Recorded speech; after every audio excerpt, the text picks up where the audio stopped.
And thank you, Waad and Raney, for joining us here today. Usually, the winners of the OPC Awards get about 2 to 3 minutes to come up on stage and say a few words about their project. And those dinners that we have, and everybody does it all at once, are very moving, but they're very short speeches.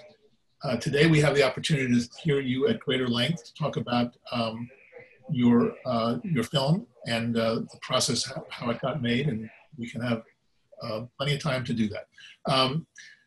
I watched your film again over the weekend. I think it was the third time I watched it, and it is both a beautiful and heartbreaking piece of documentary work. And I just personally want to congratulate you. The judges on the panel were blown away by the power of your voice, the images that you put together, and the story that you told. A very personal story about your love for your daughter, the city of Aleppo, and the country of Syria. I want to begin, because I want you to do the talking, to hear a little bit about your evolution as a journalist from the time that you arrived in Aleppo as a student. I think you must have brought a camera with you, but I'm not even sure about that. What made you start filming and thinking about what your role is and what you were going to do with that. I have a particular affinity for your story, even though I haven't heard the details yet, because my connection to journalism began when I was a student, roughly the same age, at Columbia University in 1968, during the uprising there that shut down the university. 5 buildings were occupied. Police were called in and arrested and beat 1,000 students. And it was a very traumatic and dramatic moment. And I just happened to be the editor of the student newspaper at the time, the Columbia Daily Spectator. I was committed to a life of journalism at that point. It was a high point in my career, but it was also the formative moment when, as a 20-year-old, a 19-year-old, I didn't have a camera. I picked up a pen and started writing about the events that were going on around me. So I'd like to hear your story 50 some odd years later about your birth as a journalist. Thank you so much, Robert, and thank you for this amazing recognition. I'm so honored to be talking with you specifically, and with the amazing team who we shared together last year and the year before of making For Sama. I'm so glad also to know how you started, because it's really something similar. It's just like a matter of time. I started when I was at the 4th year at my university in Aleppo. And I started filming actually with my phone first, as so many other activists. This was something like very, it automatically happened as a response to the regime denying of everything was happening in Aleppo and in Syria. And I didn't know at that time that I would find myself like 5 years later being trapped in a city who's besieged, and like reporting to one of the international channels, which was Channel 4 News.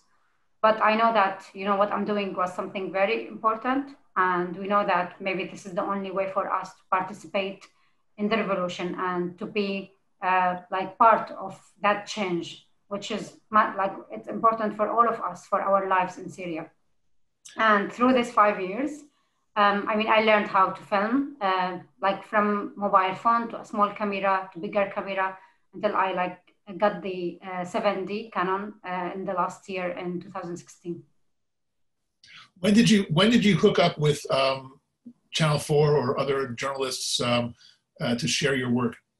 So for the first 2 years, I was just doing some YouTube clips or uploading some stuff from what was happening to YouTube channels, Facebook pages, and that's it. And then I start to contact with some local journalists and local channels, and then like Arabs channels, and then Channel 4 News came on board at the end of 2015, where they were looking for a resource or a journalist who can film some of the stories, because at that time, Turkish border was closed, the Russian interfere was started, and no more foreign journalists will be able to join us in Aleppo. So they contacted me. We start sending them like a couple of the reports that I've done before, and then some of the news stories that was happening, and then we continue together like so far. So for a few years, you were on your own though, posting to YouTube and just trying to get the word out. Were you getting any people paying attention or traffic? Yeah. I mean, the funny thing that when Channel 4 News contacted me, they asked me about specific story I was just doing like a week before they contacted me. And I was so proud of that story and so happy. And I was like uploading this on YouTube. I had like 200 views on that clip.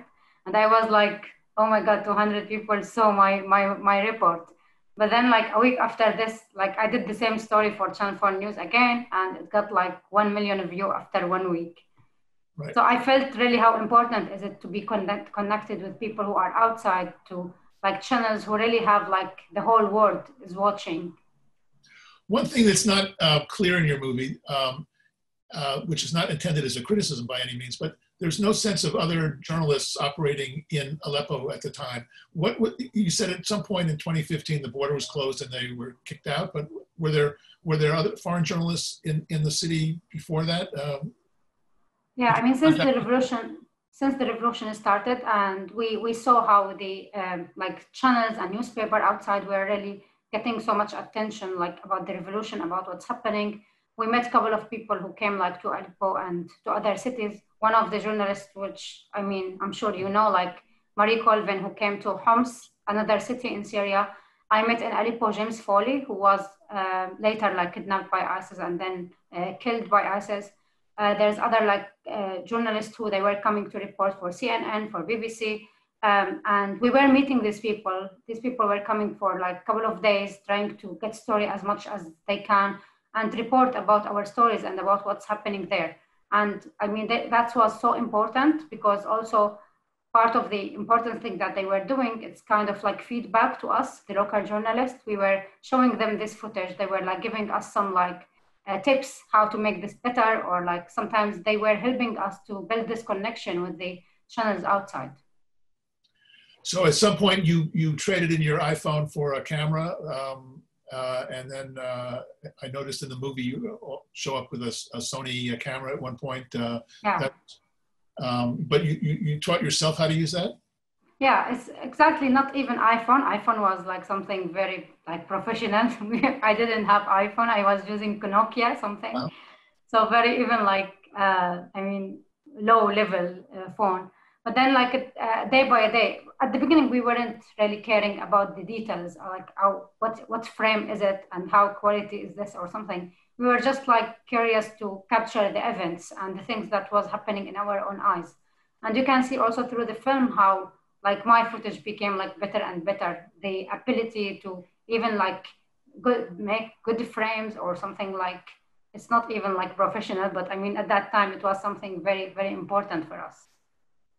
And when did you start thinking about making a longer piece, a documentary about what was going on? When did that happen? So that was exactly after we left Aleppo in 2017. Yeah, I mean, I filmed everything you've seen without a plan of making a documentary. And I wasn't really expecting that I will be like even alive to do this. But then when, after the displacement happened, I met with the team of Channel 4 News in London, and then we start to talk about making like a longer piece. And then when we start like talking about like a film that like, it's not just like something for TV for 1 hour or something, but it should be more like cinema, like movie. And that's when Raney and the amazing team from Frontline like came on board, and we start talking about like a real film.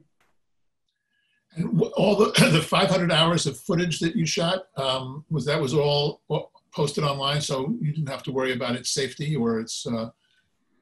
No, I mean, that was something we can't afford, not even like because of the internet, because of the electricity and all of this. So I was like saving all this footage in hard drives.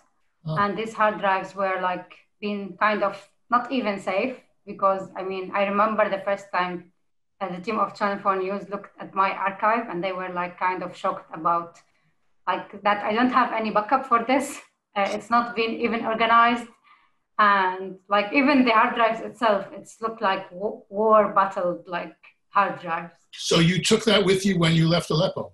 Yeah, 12 hard drives. You never thought about trying to get it out beforehand, or? I mean, like you can't really, I mean, trust anyone in the world for this, even if it's your like father or something. I mean, this is something, if it's not with me, I will not be able like even like to be okay with that. But I mean, the only thing I was able to do is like to take this with me, and even taking this was a very high risk. But for me, like this is really worth my life, because if this wasn't safe, what the point of being there? What the point of everything we lived through if we weren't able to protect the story itself?